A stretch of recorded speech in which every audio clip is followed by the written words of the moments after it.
Boa tarde, boa tarde. Hoje, 18 de outubro de 2022.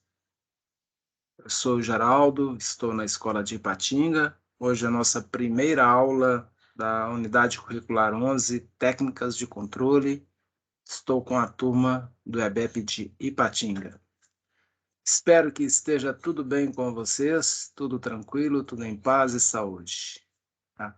Aqueles que, porventura, não puderem assistir a aula nesse momento, ela está sendo gravada e a gravação vai estar disponível para vocês ainda hoje, um link ainda no portal.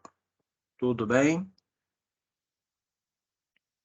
A qualquer momento vocês podem fazer perguntas, sugestões, dar opiniões, seja através do microfone, é só ativar o microfone, ou escrevendo no chat, que eu também estou acompanhando. Fiquem à vontade. Tá? Tranquilinho? Então, vamos que vamos. Essa unidade curricular ela vai ter 4 aulas, tá? Então, são 4 semanas. É a penúltima unidade curricular, tem a UC11, depois a UC12 e finaliza o curso de vocês. Entre a UC11 e a UC12, é normal ter uma semana de renovação de matrícula. Não sei se vai ser o caso de vocês, aí vocês teriam que ver com a própria escola aí. Tá? Porque tem que ver a agenda de vocês. Nessa atividade, a gente vai ter nessa unidade, a gente vai ter 2 atividades avaliativas, que são a atividade 1 e a atividade 2. Ambas terão uma pontuação de 20 pontos, cada uma. Tá? A primeira delas, a data para entrega, data final de entrega é do dia 30, passando o final dessa semana, a próxima semana, tá? Dia 30. No dia da eleição, então ficar atento, tá? Para não esquecer, não se empolgar com a eleição e esquecer. São exercícios relacionados a técnicas de controle, o resultado esperado são exercícios resolvidos. Os critérios de avaliação é resolver corretamente os exercícios. O material didático é o livro da UC11, Técnica de Controle, está disponível para vocês aí, onde para essa atividade, que é a atividade 1, são os capítulos 2, 3, 5, 7 dele. O livro se encontra aqui, eu estou na unidade C11, Técnica de Controle de Ipatinga. Vem aqui atividades e conteúdos. O livro didático está aqui, vocês podem abrir e fazer o download dele se quiser trabalhar com ele offline ou pode usá-lo online também. Fica a critério de vocês. Tranquilinho? Na aula de hoje, o que a gente vai falar? A gente vai falar sobre os tipos de controle, malhas de controle, diagramas e blocos, questão do sistema de controle. Vamos detalhar um pouquinho as funções de transferência, não vamos dar muita ênfase, a gente está comentando mais porque tem um exercício aí nas etapas, né? São 3 etapas que vocês vão ter. Aqui, ó, conteúdo etapa 1, etapa 2 e etapa 3. Tá? Entre a etapa 1 e a etapa 2 está a atividade 1, entre a etapa 2 e a etapa 3 está a atividade 2, para concluir aí. Tem uns exercícios lá sobre esses blocos da transferência, da função de transferência do Laplace, tá? E vamos começar a falar do tipo de motores, né? As 2 práticas que vocês devem fazer presencialmente nessa unidade curricular, que serão 4 momentos de prática, controle de velocidade do motor com inversor de frequência, e a outra é servo motor. Tá? Então, controle do servo em malha fechada e do controle do inversor em malha aberta. Então, os 2 tipos de controles que a gente vocês vão estar fazendo na prática. Ok? Alguma dúvida, alguma pergunta? Fiquem à vontade, tá? A referência bibliográfica é o livro citado de Técnicas de Controle, o C11. E se alguém quiser aprofundar no assunto de técnicas de controle entre os controles de processos industriais, o livro do Clayton, tá? Conceitos básicos de instrumentação e controle, a gente comentou um pouquinho sobre esses conceitos em instrumentação, mas a gente vai voltar a evidenciar aqui que ele é necessário para algumas explicações lá na frente. A gente tem a questão do set point, né? Set point é o valor que a gente quer, né? Representa o valor desejado, estabelecido previamente como referência, no qual a variável controlada deve permanecer. A abreviatura de set point é o SP. Então, o SP é aquilo que eu ajusto para o sistema controlar da variável de processo. É a variável manipulada, tá? Aquela que eu vou manipular é a variável que é operada com a finalidade de manter a variável do processo, que é o PV, no valor desejado. Então, se eu for controlar a temperatura, se eu gero o aquecimento, por exemplo, o MV é o elemento que vai gerar o aquecimento. O distúrbio, né, é uma condição que tende a afetar adversamente o valor da variável controlada, né?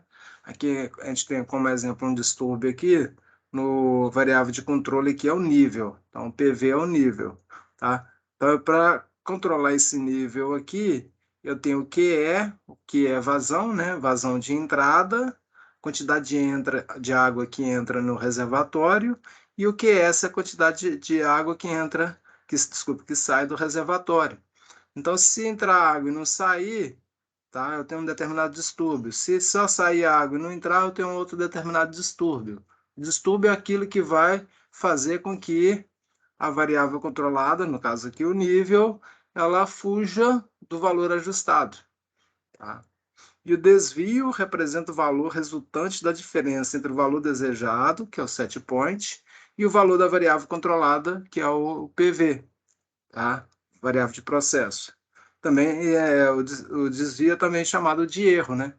Então, se eu ajustei aqui para o tanque ficar em 50% e ele está 25%, tá? A distância entre os 50 e o 25 é o erro. 50 menos 25 dá 25. Então, eu tenho 25% de erro aqui. Então, é nesse sentido que a gente trabalha com a interpretação do desvio. Aí, entre os controles, né, controle manual ou controle automático, né?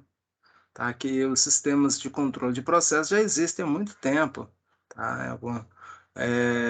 Antes da automação, assim dizendo, a automação, principalmente a automação eletroeletrônica, tá? Controle manual, né? Ele exige a presença do operário no processo, que ele é o operador do processo, né? As funções do operário: medição, tomada de decisão e atuação. Então, o operável, ele vai ver, né, esse processo aqui, tá? É um processo de aquecimento de água, tá? Então, o que acontece? Eu tenho um vapor quente, que entra nesse ponto aqui e sai do lado de cá em forma de condensado. Ele troca o calor, ele entra como vapor, sai como condensado, como líquido, tá? E entra um líquido aqui e ele vai ser aquecido para sair do lado de cá. Então, o meu objetivo é produzir um vapor para aquecer um determinado líquido. Tá? Então, o processo, o operador vai ter que medir a temperatura do líquido fluido aquecido. Se ela estiver abaixo do valor desejado, ele vai aumentar a quantidade de vapor que está entrando aqui para aquecer o líquido ou diminuir a quantidade de água que está aqui, né? Tem várias formas dele fazer isso aí. E se a temperatura estiver muito quente, ele diminui o vapor ou faz com que entre mais água. Então, mas tudo isso ele vai fazer a medição da temperatura da água que está saindo, analisar qual decisão que ele tem que tomar de acordo com a temperatura, e depois que ele toma, ele define a decisão que vai tomar, ele tem que atuar na decisão. Então, esse é um controle manual. Tá? Os processos industriais, antes da automação, é todo desse jeito. Tá? Você tinha os operadores que ficavam monitorando todo o processo o tempo todo e fazendo as intervenções quando necessário, dentro de um processo manual.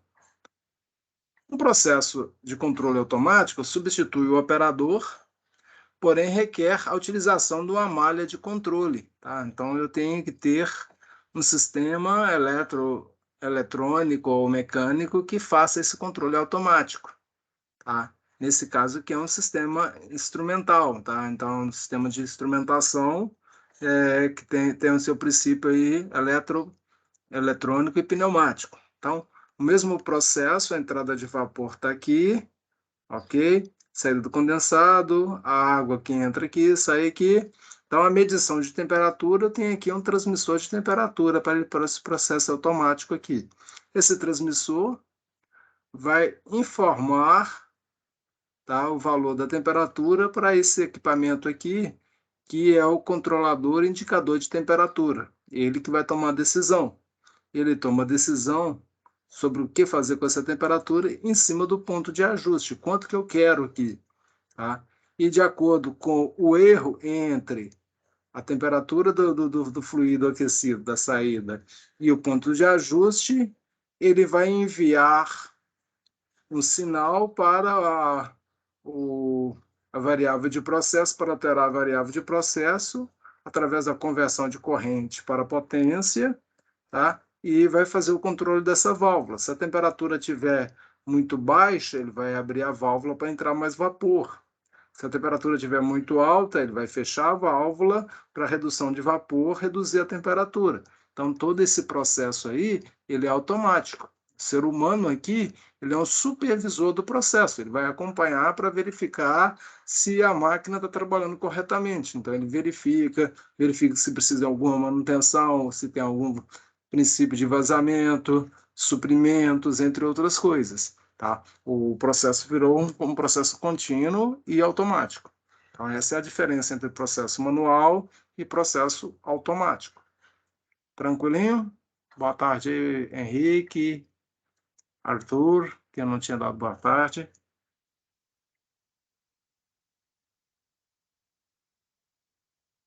Boa tarde, Heitor. Qualquer dúvida que vocês tiverem, vocês podem estar escrevendo no chat ou ativando o microfone aí. Fiquem à vontade, tá?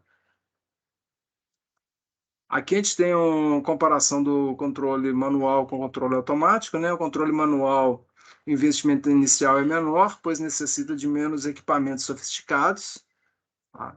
Mas você precisa treinar o ser humano para trabalhar, né? É utilizado em sistemas de controle simples, enquanto automático em sistemas de controle complexo. Controle automático proporciona a redução do erro, tá? A quantidade de erro é menor porque o controle é contínuo, né? E não depende do ser humano. Com o tempo, a redução do erro com um tempo de ação e precisão impossíveis de ser realizados pelo controle manual. O controle automático aumenta a produção com maior precisão em relação ao controle manual, principalmente em sistemas seriados. Então, você consegue aumentar a produção devido à constância dos materiais que a gente tem, né? Aqui é um sistema de aquecimento de leite, né? Deve ser uma pasteurização de leite. Tá? Então, aqui ele vai observar, fazer a medição e atuar tudo manualmente. Aqui um sensor faz a medição, passa para o controlador que atua no sistema aqui. Tá? Aqui a gente tem um gráfico aqui, né, com a relação de desvio, né, que é o erro, né, a variação entre o PV e o SP, variável de processo e o ponto de ajuste. Tá? Então, aqui a gente vê que tem muita oscilação, para cima, para cima, para baixo, e oscilações irregulares. Tá?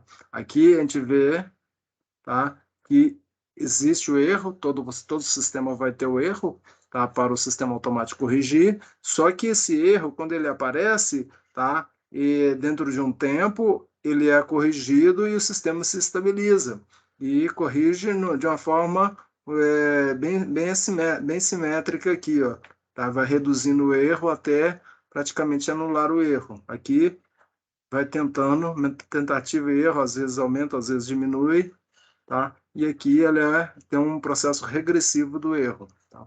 Essa é a vantagem do sistema automático, do controle automático.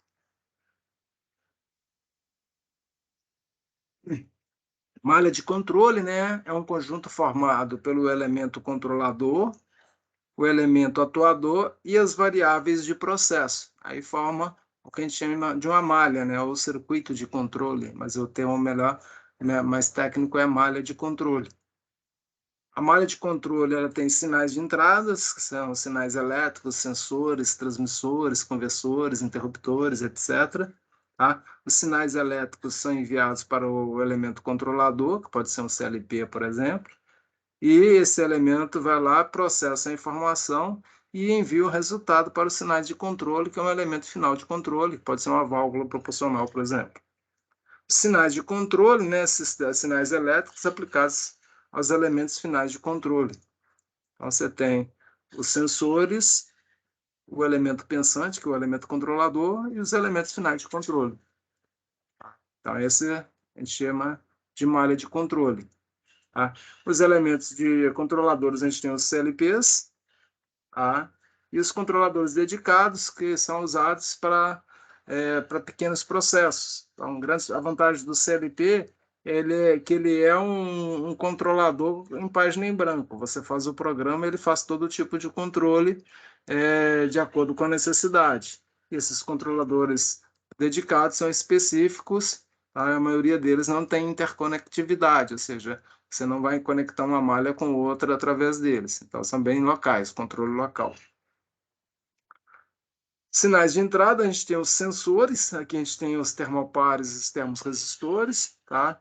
E a gente tem também os transmissores, né? Transmissor de nível, de vazão, de pressão, de temperatura, entre outros aí, tá? De diversos tipos e princípios que a gente viu lá na instrumentação. Os elementos finais de controle, tá? O que a gente tem aqui é a válvula de controle, né? É um sistema eletropneumático, abertura e fechamento dela através da pressão aplicada a essa câmara.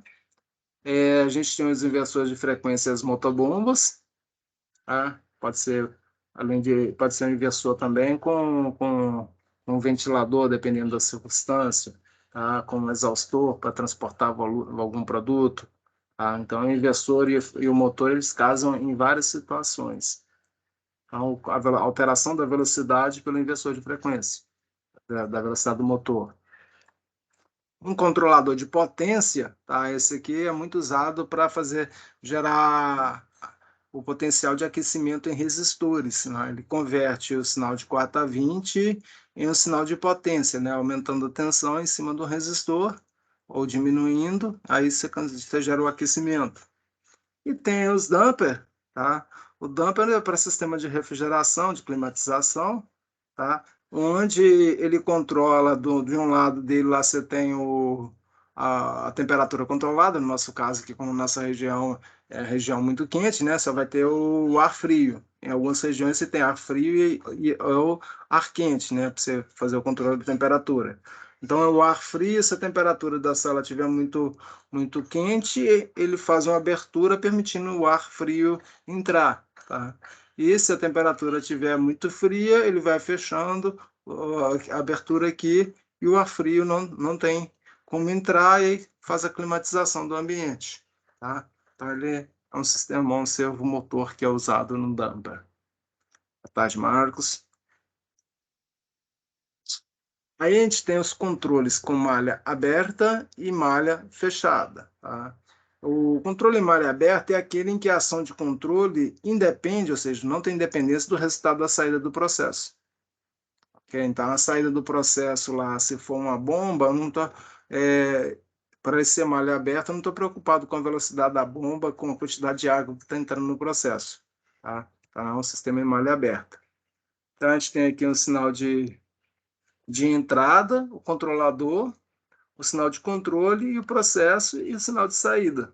Tá? As características desse sistema em controle em malha aberta, ele é simples e de baixo custo. Então, um controle de malha aberta, baixo custo. Pode ser imprecisos, tá? Não compensa as perturbações e não possui informações da variável de saída. Ok? Então, eu não sei se a variável de saída do MV ou qual o valor que tem. Então, não é relevante saber como está a variável de saída. Tá? Mas funciona para alguns processos. Um dos exemplos que a gente tem muito aí é controle de nível baixo, nível alto do reservatório. Não preocupa se o reservatório está com 50%, com 30% ou com 80%. Tá? O sistema de bombeamento dele vai ligar quando ele chegar no limite inferior, suponhamos aí 10%, 20%, e vai desligar quando ele chegar no limite superior.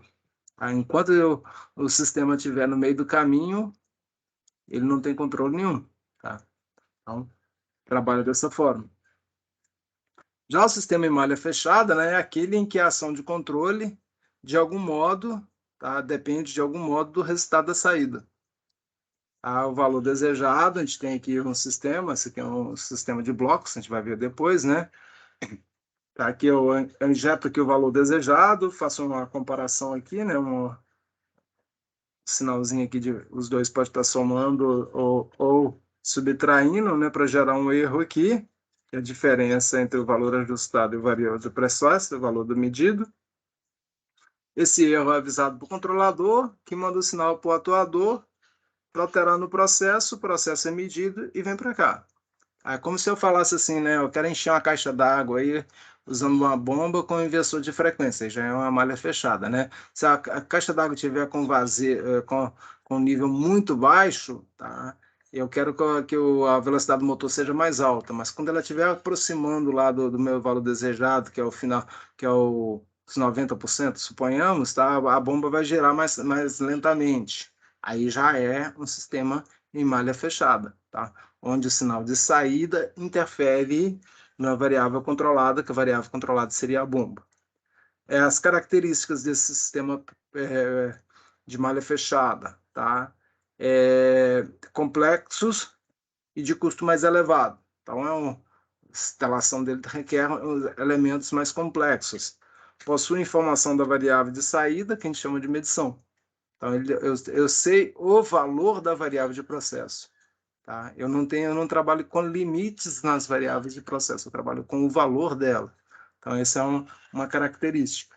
Tá? Só que em malha fechada, eu tenho um resultado muito melhor do que em malha aberta. Tá? Se a importância do meu resultado de controle da variável de processo, do PV, for importante, interessante que seja malha fechada. Se não for, basta eu ter os valores lá, malha aberta é suficiente. Então, essa é uma análise que se faz da necessidade do processo industrial.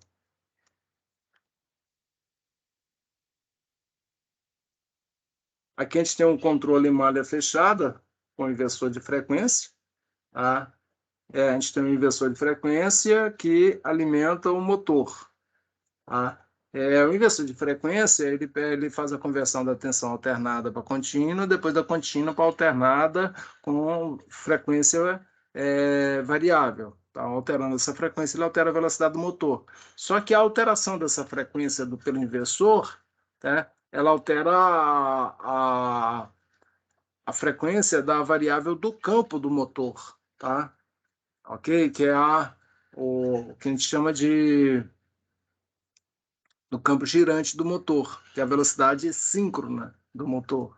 E o eixo dele, do motor, ele trabalha com a velocidade assíncrona, porque ele tem uma perda, o motor trifásico de indução, todo motor de indução, ele tem uma diferença entre o campo girante e a velocidade do eixo, que a gente chama essa diferença de escorregamento. Então, para compensar essa diferença aí, eu preciso, quando eu quero trabalhar em malha fechada, para ter uma precisão na velocidade do eixo, eu uso um encoder aqui. Então, esse encoder ele consegue medir a velocidade do eixo e informar aqui através do que a gente chama de realimentação por inversor. Então, o inversor mandou uma determinada frequência para querer aqui uma velocidade do eixo de 1.500 RPM. O encoder falou que está 1.450. Aí o inversor brincar e vai fazer essa correção, tá? Em vez dele mandar aquela frequência que era para 1.500, ele vai aumentar uma frequência para fazer com que o encoder, que ele confia aqui, não no que o inversor manda, mas sim no que o encoder. Tá? Ele vai pegar a frequência vai aumentar a frequência até ela atingir o valor que o encoder entender que é 1.500. Então ele faz isso. Os inversores de frequência, eles têm a característica de ter esse controle lá dentro. Eles trabalham com controle, com controle, inclusive o controle PID internamente, tá? Para fazer essas variações em formas mais suaves, em rampas. Não estou falando da rampa de aceleração e de desaceleração, a fazer a variável do controle mesmo.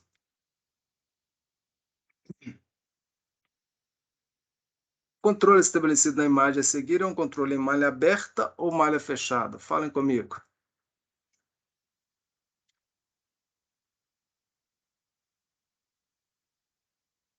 Pode escrever no chat se quiser.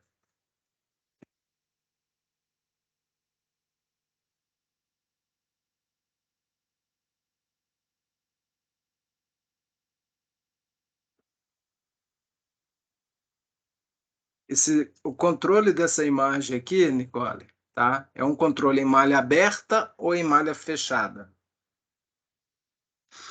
Malha aberta, o valor da variável de processo, que no caso é o nível, não interfere na variável manipulada, e malha fechada, o valor que há da variável de processo interfere na variável manipulada.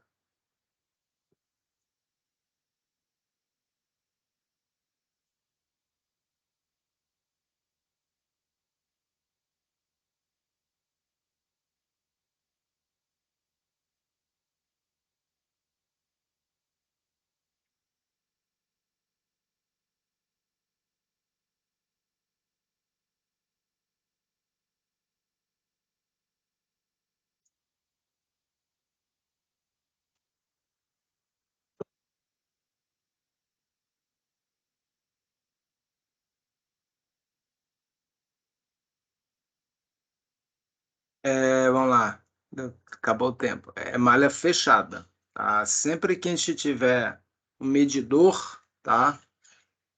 Um medidor da variável de processo é malha fechada.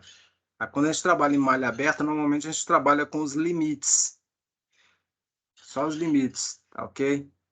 É, o que que acontece aqui, tá? Isso aqui é uma válvula proporcional. Então, o que que a gente tem aqui, olha? A gente tem aqui uma medição do nível, transmissor de nível. Esse transmissor de nível passa o valor do nível para o controlador indicador de nível, que vai comparar o nível que está aqui com o set point, e de acordo com a diferença entre eles, que a gente chama de erro ou desvio, tá? Ele vai mandar uma informação para essa válvula aqui, tá? Ele vai esse conversor primeiro, que esse conversor atua na válvula, que converte o sinal de 4 a 20 de corrente para pressão. Tá? Esse sistema de pressão vai fazer uma abertura ou um fechamento dessa válvula. Tá? Aqui a gente tem a vazão de entrada, tá? E aqui a gente tem a vazão de saída. Então, se o nível estiver acima do set point, tá? Ele vai fechar a válvula de entrada. Se ele estiver abaixo do set point, ele vai abrir a válvula de entrada. Então, ele consegue, de acordo com a variável manipulada aqui, que é esse elemento final aqui, ok? Esse elemento final de controle, que aqui é o MV, ele depende, a atuação dele depende da variável de processo, que é o nível. Então, a gente tem esse controle aí, é o controle em malha aberta. Ok?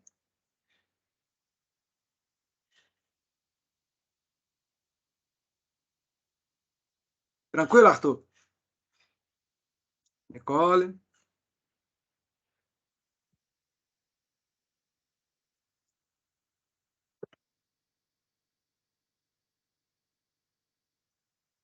Eu gosto de falar de uma outra forma também, no controle manual, né? Tenta imaginar você tá com um copo e uma jarra de água para servir, tá? Aí você vai colocar o copo, vai gerar uma inclinação da jarra de água, tá? Essa inclinação da jarra de água, ela depende do quanto de água tem no copo.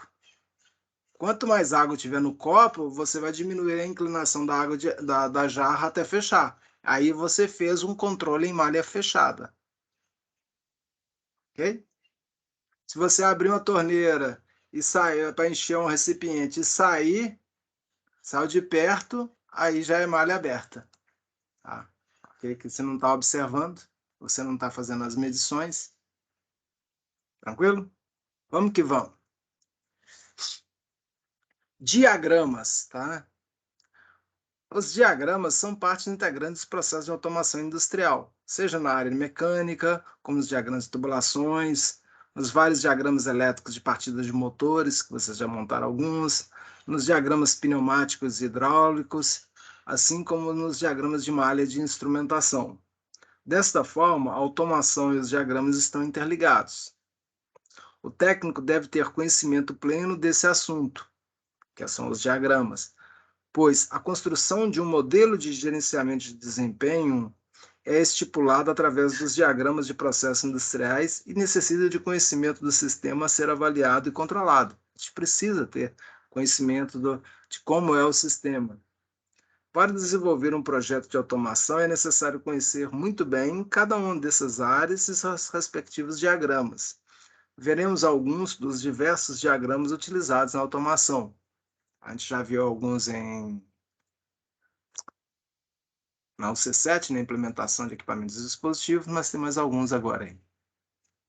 Dentre os diagramas mais conhecidos mundialmente, podemos citar alguns como o diagrama comutativo, o diagrama de Euler, de Grant, o Ishikawa, que é o espinha de peixe, o causa-efeito, tá? Diagrama de Linus Pauling, diagrama de Venn, diagrama de circuito, diagrama de bloco, que a gente vai falar um pouquinho mais à frente, diagrama de fase, diagrama de Hertz, Sprung, Russell, o diagrama de Lex, o Pareto, né, que a gente usou gerenciamento de manutenção, diagrama de força cortante e momento fletor, que isso aí é usado na mecânica, e os diagramas esquemáticos, tanto para a elétrica para a eletrônica. O diagrama eletrônica, né, atualmente os circuitos eletrônicos são muito complexos, tá? Além dos métodos normais de circuito impresso, existem outras formas muito avançadas de produção, tá? O diagrama eletrônico deixou de ser um circuito propriamente dito e passou a ser encarado como um componente eletrônico. Então, a gente chega numa placa eletrônica dentro do setor industrial, a gente deixou de interpretá-la como um circuito, um conjunto de peças, para interpretá-la como uma peça única. Normalmente, hoje, a gente não está fazendo mais, dentro do setor industrial, no chão de fábrica, manutenção em placa eletrônica. Alguns anos atrás era feito. Hoje, deu defeito, identificou que uma determinada placa está com defeito, ela é substituída, dependendo da relevância dessa placa, ela vai para um laboratório ou para uma equipe especialista para tentar recuperar. Não é chão de fábrica, não recupera. O diagrama eletrônico deixou de ser tá, por exemplo, temos os circuitos integrados, os microprocessadores, entre outros, vários dispositivos nela. Aqui a gente tem um exemplo no circuito eletrônico, vocês passaram pela eletrônica lá, né? Esse aqui é um sistema do retificador, tá? A fonte é um regulador, e chega um transformador, retifica, filtra. Isso aqui é um regulador, né? LM317 é um regulador positivo, 337 é um regulador negativo. A regulagem vai dar por esse potenciômetro aqui. E as saídas de 0 a um determinado valor positivo aqui, de 0 a um determinado valor negativo do lado de cá. Então, esse é um exemplo do circuito eletrônico. O diagrama eletrônico nos dá a ideia de como montar um circuito através dos layouts de montagem, da descrição de todos os componentes de seus valores e suas respectivas ligações. É através do diagrama eletrônico que montamos o circuito impresso e, posteriormente, a placa eletrônica com seus componentes conforme as figuras a seguir. Aqui a gente tem só uma placa pura, né? Para processo industrial que as faz com muita qualidade. Hoje tem alguns processos que usam CNC para fazer os cortes, separação do cobre da placa, outros usam serigrafia, tem vários processos para fazer isso, tá? Mas normalmente hoje as empresas, quando precisam fazer isso, elas contratam uma empresa especialista para fazer, tá? Aqui a gente já tem uma placa montada com os componentes, né? O capacitor eletrolítico, os ralezinhos, resistores aqui ao lado dos LEDs aqui, conector parafusado, conector DB9, diodos emissores, estão todos acesos aqui, a chave táctil, são esses conjuntos de chaves aqui, circuitos integrados, esse aqui é um processador, esse aqui é vários circuitos integrados, circuito integrado, capacitor de cerâmica, pequeno transistorzinho aqui, uma chave de alavanca com a base azul aqui. Então, tudo isso forma um circuito eletrônico. Então, esse circuito eletrônico, se ele faz parte de um processo industrial, ele vai ser documentado e ele tem que estar registrado através dos diagramas dele lá. O diagrama elétrico, vocês fizeram lá em ADA, né, as montagens dos painéis, tá? Um diagrama elétrico é o desenho das ligações dos elementos elétricos, tais como disjuntores, contatores, relés, motores elétricos, soft starter, inversor, fontes de tensão, fontes de corrente, de modo que forma uma sequência lógica de ligação. Aqui a gente tem uma figura, um diagrama elétrico conforme a norma, né, que é a norma 60617, estipula os desenhos, né, que é uma partida direta de motor, através do CLP, tá? Então a gente tem todos os dispositivos aqui, tá? Os módulos de entrada e saída digital aqui, tudo misturado. E aqui dentro aqui a gente tem os componentes, o CLP, os componentes dos disjuntores, contatores, relé térmico, tudo aqui. Na porta ficam as chaves, sinalizadores, montagem do painel, com toda essa documentação faz parte da automação. Os diagramas pneumáticos, vocês devem ter visto alguma coisa de pneumática também, né? Acho que em ADA também, né?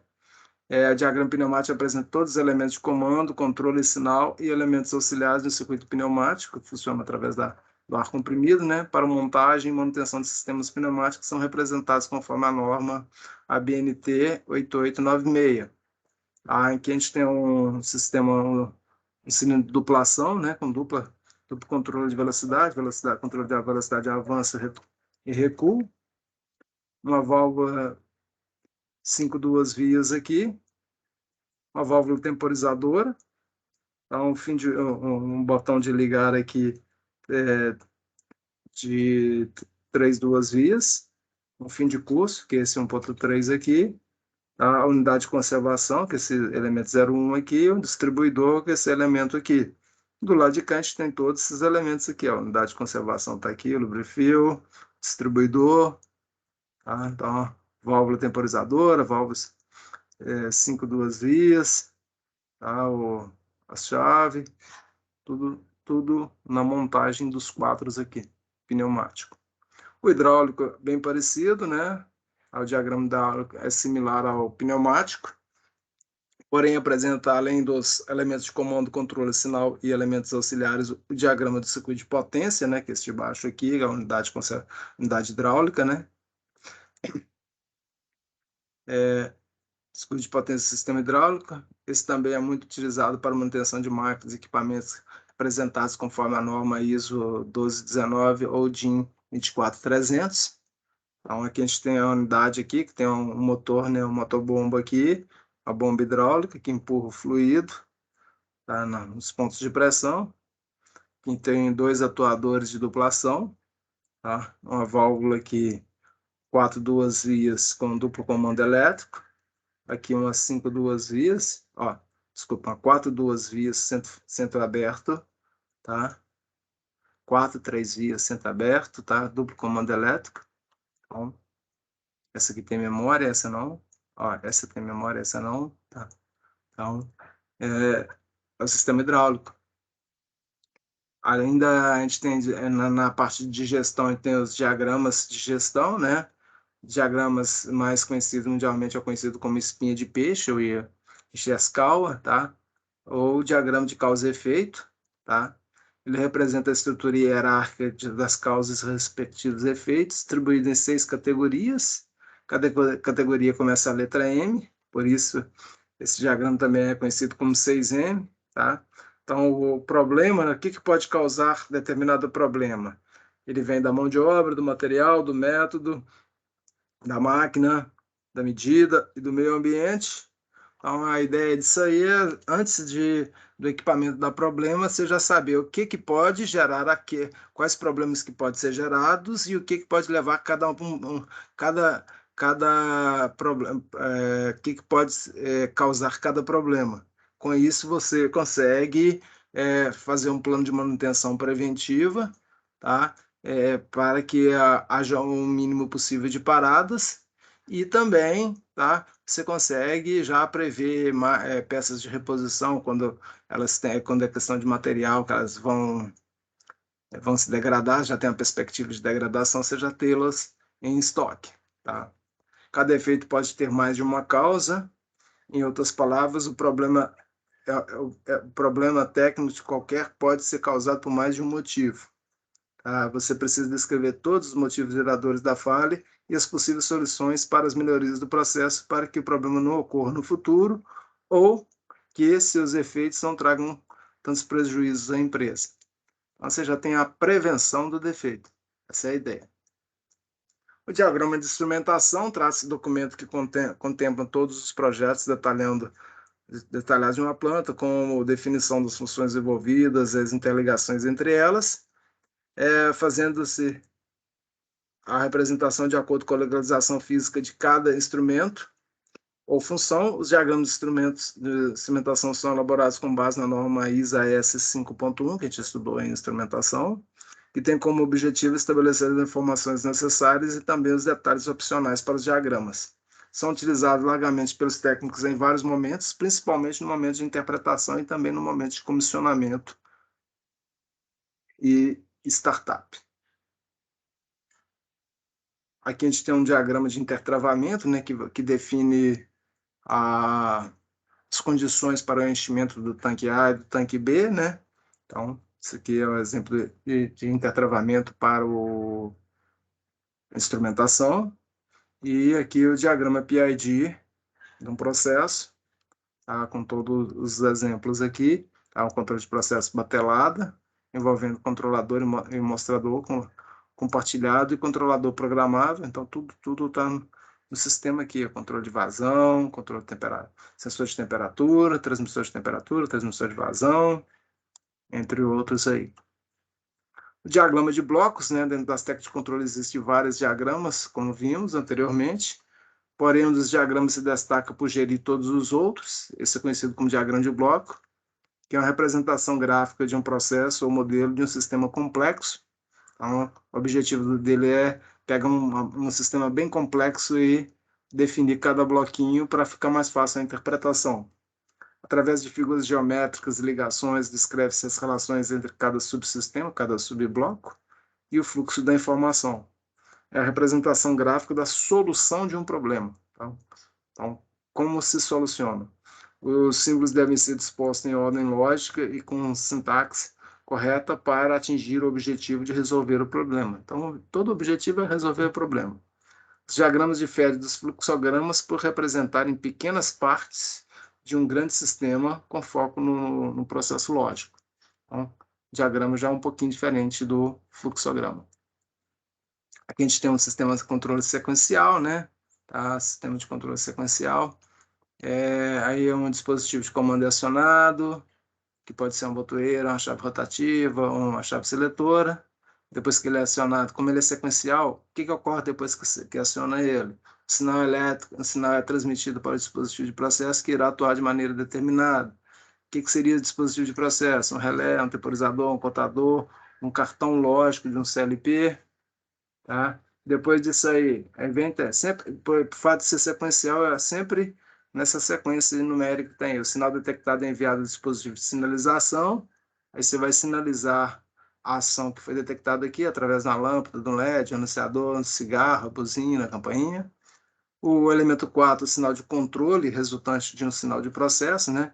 Então, eu recebi um sinal do processo aqui, e qual controle que deve ser feito, né? Então, o CLP aqui vai fazer sinal de processo, detecção transmitindo ao dispositivo de final de controle, né? Esse dispositivo final de controle pode ser um cotator, no caso, posicionamento de motor, um relé de estado sólido, que é um relézinho pequeno, uma solenoide para abrir uma válvula.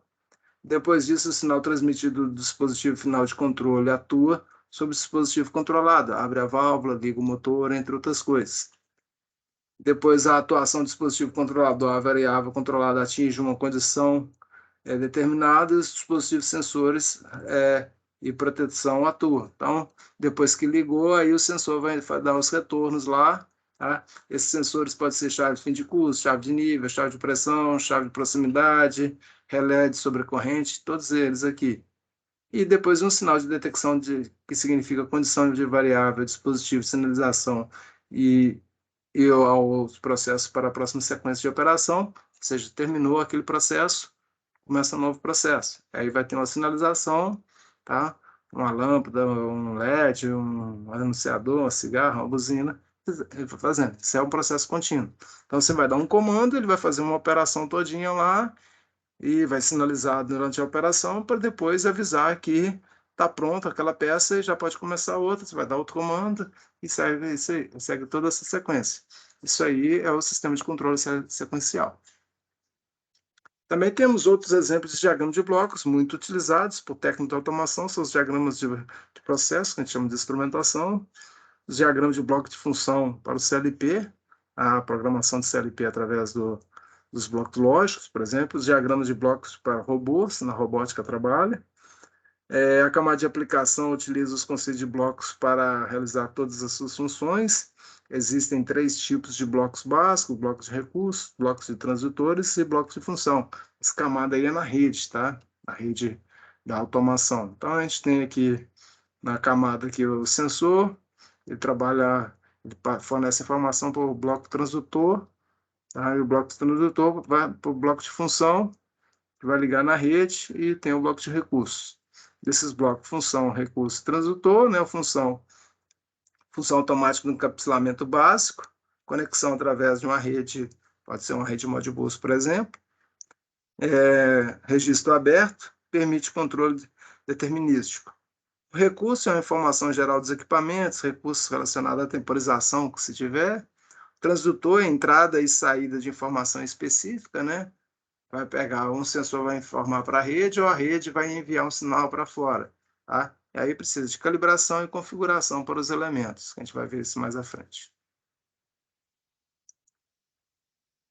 Representação gráfica de um diagrama de blocos é uma representação gráfica de funções desempenhadas por cada subsistema e do fluxo de sinais entre eles. Esse sistema descreve o interrelacionamento que há entre os subsistemas que compõem o sistema formal que estamos estudando. Tá? Seu objetivo é analisar, projetar e melhorar os sistemas. Ao contrário de uma representação matemática abstrata, o diagrama de blocos tem a vantagem de indicar realisticamente o fluxo de sinal. Em vez de dar só uma equação, gera um bloco de função matemática. A gente tem aqui, estudar o passo a passo do diagrama para melhor entendimento aqui. Ó. Então, esse aqui é um diagrama de blocos de um sistema de malha fechada aqui. Ó. Por exemplo, a gente tem o R, a entrada aqui, que vai ser o set point. Tá? Então, a gente tem toda essa estrutura aqui transformada em blocos. Vamos estudar os elementos básicos desses blocos. Né? Aqui a gente tem o ponto de soma, ó, o bloco básico, tá?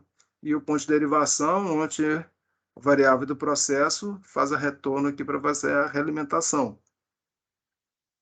Aqui a gente tem um sistema de redução de blocos, né? Blocos em série, tá? Então, quando eu tenho blocos em série aqui, ó, um sinal de entrada, ele tem um bloco aqui que é o G1, que o resultado do bloco aqui, se é uma operação matemática, vai gerar o Y1, que vai fazer outra operação matemática, que vai gerar o Y2, que vai gerar o Y2, tá? Então, eu posso simplificar isso aqui. Se eu tenho 2 blocos em série, o único caminho aqui, eu posso fazer simplesmente a multiplicação do primeiro bloco com o segundo bloco. Então, R, G1 vezes G2 vai dar o Y2. A função de transferência resultante é um produto da função de transferência dos elementos. Então, quando é série, é só fazer o produto, a multiplicação. Aí, aqui a gente tem agora aqui em paralelo, ó, 3 blocos em paralelo. O R chega aqui, ou passa por aqui, ou passa por aqui. Tá? Tem o G1, G2 e G3. Observe que G1 e G2 entregam um sinal positivo e G3 um sinal invertido, negativo.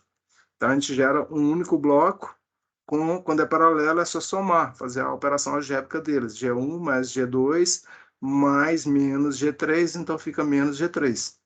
Tá? Então, a função de transferência aqui, nessa situação aqui, a função de transferência resultante do sistema paralelo é a soma da função de transferência dos elementos. Então, isso aqui são diagramas de blocos para a função de transferência. Aqui a gente tem a questão da realimentação, né? Então, fez isso aqui, G2, G3 gerou G, H1 e H2 gerou H aqui. Então, nós temos essa característica aqui, ó, o R, o G e o H. Tá? E isso aqui virou para aqui do mesmo jeito. Então, para transformar isso numa equação, aí gera uma equação aqui. Isso aí é tudo feito pelo que a gente chama de transformata de Laplace. Tá? Mas o diagrama de blocos que a gente está estudando é essa estrutura aqui. A função de transferência do processo instrumental. A gente tem aqui, ó, sistema de realimentação pelo H. Então, depois vai gerar essa equação aqui, ó. Tá? Se for malha aberta, não tem a realimentação, tá? G vezes H aqui. Se tiver, for malha fechada, essa equação de baixo, observando que pode ser mais ou menos essa função aqui. Tá? Retroação negativa e retroação positiva. Funções de transferência, né? A gente falou um pouquinho ali atrás, né? Em teoria de controle, tá? As chamadas funções de transferência são comumente usadas para caracterizar as relações de entrada e saída de componentes ou sistema que pode ser descrito por equações diferencial, tá? Essas funções têm como objetivo representar matematicamente as modificações impostas por um sistema, as suas variáveis de entrada, gerando sinais na saída em função das transformações sofridas pelos sinais de entrada.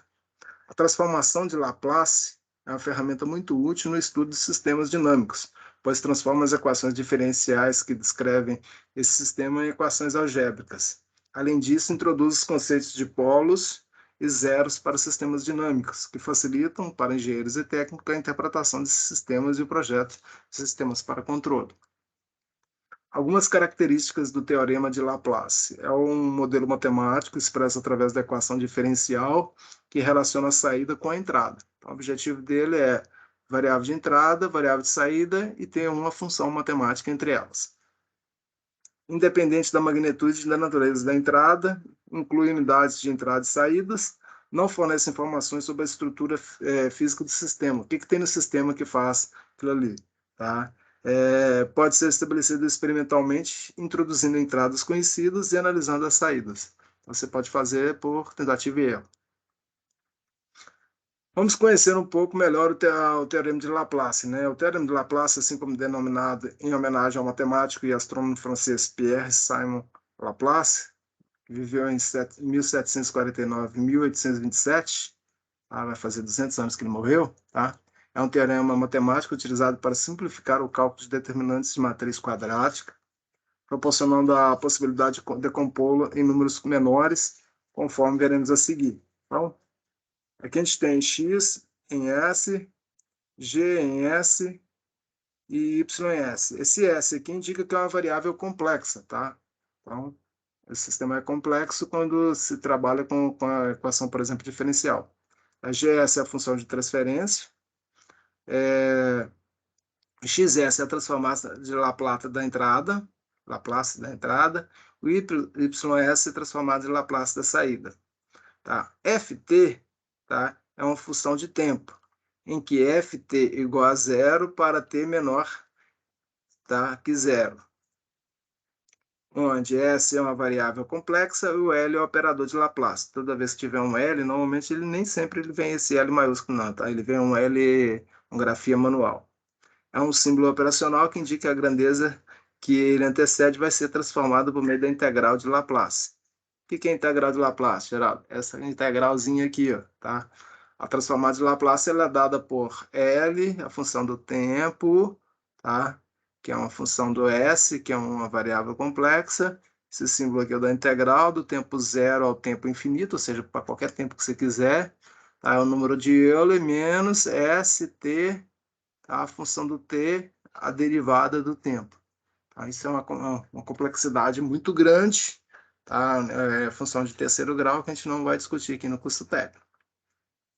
Aqui a gente tem só como exemplo, tá? Tem um exercício aí não avaliativo aí que pergunta sobre essas questões aqui da transformada, né? Tá? O variável complexo da função, então tem essas comparações aqui para gerar os blocos. Para finalizar aqui, tá quase acabando nosso tempo já, tá? A gente vai falar de motores elétricos, né? Cara, nossas práticas aí vai ser controle de motor por inversor de frequência e controle de motor do servomotor, né? Motores elétricos, conforme você já estudou, divide basicamente em dois tipos principais: motores de corrente contínua e motores de corrente alternada. Motores de corrente contínua são motores de custo mais elevado, que necessitam de uma fonte de corrente contínua ou de um dispositivo que converte a corrente alternada em corrente contínua. Tá? O que acontece? Tem, as máquinas de corrente contínua e as máquinas de corrente alternada. Durante muito tempo, até a transição do século, né, século passado aí, todo sistema que tinha a nível de motor a necessidade de variação de velocidade para controle de posicionamento, tá? O que você tinha? Você trabalhava com motor de corrente contínua, tá? Pode trabalhar em velocidade constante, tá? Tá um motor de corrente alternada. Por que tem os dois, tá? O motor de corrente alternada, ele tem a característica de ser mais simples, mais barato e requer menos manutenção. Opa, é esse que todo mundo quer usar. Só que alguns processos não permitiam que ele fosse usado anteriormente, tá? Aí era destinado a motor de corrente contínua. Outro processo que o motor de corrente contínua é muito, mas muito, mas muito melhor do que um corrente alternado é para fazer a questão de força inversamente proporcional à velocidade, ou seja, quando ele estiver parado, ele conseguir fazer muita força. Tá? Eu gosto de dar um exemplo para as pessoas. Você vai fazer alguma coisa no liquidificador da sua casa lá. Você vai tirar a tampa do liquidificador lá e vai colocando as coisas dentro do copo lá e para depois bater, tá? Então, quando você está injetando os produtos no liquidificador, tá? Ele está com o motor parado. Depois você vai ligar o motor, tá? Dependendo do que você põe lá dentro, lá você põe uma maçã lá, ficou com preguiça de picar ela, pôs ela lá pedaços grandes lá, você vê que às vezes a gente vai ligar, ele nem quer, nem tenta rodar e não consegue rodar direito, tá? Por quê? Porque ele não tem força para isso, tá? Os motores de corrente contínua, eles têm uma força muito grande quando eles estão parados. Tá?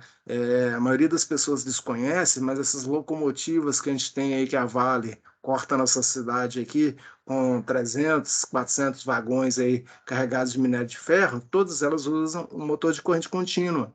Quando você escuta aquele barulho lá de caminhão da locomotiva, aquilo ali é um gerador.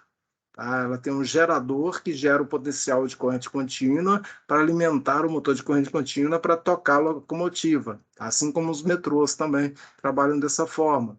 Tá? E os nossos carros elétricos do futuro aí, que vão chegar aí também, vão estar trabalhando com motores de corrente contínua ou tá, motores de indução, tá, através de servo-controle, tá, de controladores específicos que tem aí. Então, eles conseguem fazer melhor algumas coisas nos motores. Tá?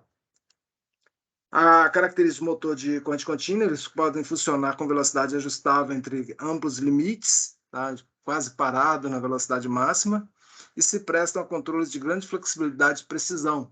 Então, eu ajusto a velocidade para ele e consegue manter essa velocidade com um bom controlador. Tá? Para tanto, é utilizado em casos específicos, quando se necessita de maior precisão e que para essas exigências compensa o maior custo na instalação. E outras aplicações para motores de corrente contínua, né? A gente tem aí hoje a febre dos drones, né?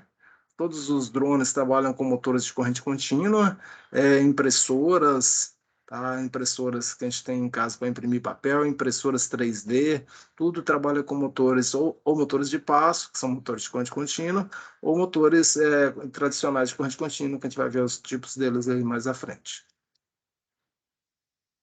O motor de corrente alternada são motores mais utilizados, porque a distribuição de energia elétrica é feita normalmente em corrente alternada, não necessitando de um conversor. Tá? Podem existir dois tipos, né? O motor monofásico, é um componente eletrodoméstico eletromecânico mais utilizado devido à sua eficiência e simplicidade, tendo em vista que a maioria das aplicações residenciais, comerciais e algumas indústrias exigem pouca potência, como os ventiladores, eletrodomésticos e bombas de pequeno porte. E a gente tem o motor de indução trifásico, que esse sim é o mais utilizado no mundo, né? É o mais utilizado na indústria, e hoje tudo para nós é indústria, tá? Ele opera normalmente com uma velocidade constante, que varia ligeiramente com a carga mecânica aplicada ao eixo, que é o escorregamento, devido à sua simplicidade e robustez. Então é muito fácil construir um motor trifásico, comparado com os outros motores, e ele tem poucas peças para dar defeito. Então, a possibilidade de defeito de um motor trifásico é mais na parte mecânica, que são poucas peças também, que são os rolamentos e mancais. Então, a chance de dar defeito é muito pequena. Aqui a gente tem uma tabelinha com as divisões, né? Dentre essas duas grandes divisões, temos as subdivisões conforme a figura abaixo aqui, né? O motor de corrente alternada, a gente tem o monofásico. Do monofásico, a gente tem o assíncrono. Assíncrono é sem sincronismo, tá? As máquinas assíncronas são máquinas mais simples, que a velocidade dela não acompanha a velocidade da frequência da rede. E o motor síncrono, que é o mais complexo, tá? O motor síncrono, ele é de relutância ou de histerese, tá? O motor assíncrono, ele pode ser de gaiola de esquilo ou rotor bobinado, tá? O mais comum é o gaiola de esquilo, é mais barato, tá? Ele pode ser de split phase, capacitor de partida, capacitor permanente, polos sombreados, capacitores de dois valores e o repulsão, tá? A repulsão é o rotor bobinado. A gente tem o motor universal, que é o motor do liquidificador, que funciona tanto em corrente alternada quanto corrente contínua, mas ele funciona em corrente alternada. Tem uma boa característica de torque, só que ele tem, devido à sua característica de aspecto construtivo, ele tem limitação de potência em torno de 2.800 watts, tá? Não tem maior que isso, então não tem interesse para o setor industrial nele, além de requerer muita, mas muita manutenção. O trifásico, que pode ser o assíncrono, que é o mais usado, aquele que vocês ligaram lá, que a gente liga no inversor, que pode ser de gaiola de esquilo ou de anéis. Esse motor de anéis, normalmente, ele é 10 vezes mais caro do que um motor de gaiola de esquilo da mesma potência, está praticamente saindo do mercado, tá? E o trifásico síncrono, que é a máquina síncrono, que pode ser de ímã permanente, polos salientes, polos lisos, tá? Existe uma pesquisa muito grande na área aí com motores trifásicos de ímã permanente, tá? Que conseguem trabalhar melhor do que o assíncrono e são mais baratos, mas ainda está muito em pesquisa. Já existe alguns comercialmente falando aí, a WEG fabrica alguns, tá? Mas eles são, ainda estão, como é a tecnologia nova, ele está mais caro. Motores CC, a gente tem de excitação séria, excitação independente, excitação compound, tá? E de ímã permanente. Esses motorzinhos pequenos aí, que tem para esses drones mais simples e tudo aí, são tudo de ímã, motor de corrente contínua de ímã permanente, tá? Excitação, né? Essa questão de divisão deles aqui é porque todo motor, inclusive o motor de corrente alternada, é interação entre campos magnéticos. Um campo do estator, que é a parte que não se movimenta, com o campo do rotor, que é a parte que vai se movimentar. Tá? Então, quando o motor de corrente contínua, a gente tem excitação em série, tá? Ela fica o circuito da armadura, que é do circuito elétrico, da parte que vai girar, fica em série com o do campo. Tá? Independente, ou seja, são duas excitações que não se comunicam. Compound é a mistura entre elas, né? A gente faz, essa é tipo uma série paralela. E o ímã permanente, né, um campo magnético no estator. Ou seja, a excitação dele é um ímã permanente. Então, tudo isso funciona. Tá? Lógico que cada um tem as suas limitações. Para cada aplicação, você tem um determinado tipo de motor que tem um ganho melhor. Tá? Hoje, tá, a gente tem as aplicações hoje a nível de tecnologia, a gente tem a eletrônica avançou muito e a gente tem, por exemplo, os ar-condicionados, geladeiras, sistemas de refrigeração em si, tá, do tipo inverter, tá? tá? Eles são mais econômicos, têm um controle melhor, a gente está falando de controle, né? E eles, mesmo sendo ligados em sistemas monofásicos, eles trabalham com um inversor de frequência e usam motores trifásicos. Então, um ar-condicionado inverter ou uma geladeira inverter, tá? Ela não desliga o motor praticamente. Tá? Ela reduz a velocidade quando precisa reduzir potência de carga térmica e aumenta a velocidade quando precisa aumentar a carga térmica, refrigerar mais. Então, isso já facilita bastante, porque a partida e parada desses motores, tá, consome muita energia. Então, quando ele reduz a velocidade, ele reduz a energia de consumo, mas sem gerar o pico de uma nova partida. Isso já deixa muito melhor o funcionamento e deixa o sistema mais estável. Aqui a gente tem um exemplo do motor de indução trifásica, tá? Assíncrono de gaiola, né? É o motor mais utilizado pelo setor industrial, que é esse motorzinho aqui, ó, tá? Pode ter sua corrente de partida controlada através da chave soft starter. Aqui a gente tem um SSW05 controlando ele, tá? E pode ter sua velocidade controlada através do inversor de frequência, que é uma das práticas que vocês vão fazer presencialmente, tá? O inversor de frequência, controlando a velocidade do motor, de acordo com a aplicação.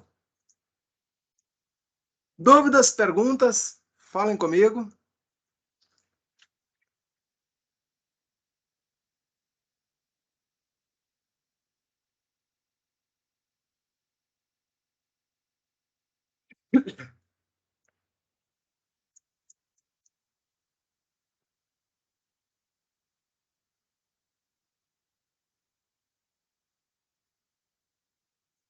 Alguém tem alguma dúvida, alguma pergunta?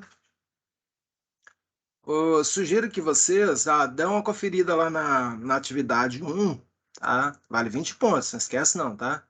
E é, vê se tem alguma dúvida, passa essa dúvida para com antecedência para que na próxima aula a gente consiga retirar essas dúvidas. Vocês podem estar usando o aplicativo de mensagem, pode estar mandando, eu criei um fórum lá para vocês, lá no mural, lá, tem um fórum lá, e que vocês podem estar aplicando, colocando as dúvidas lá, trocando ideia, o que vocês acharem melhor.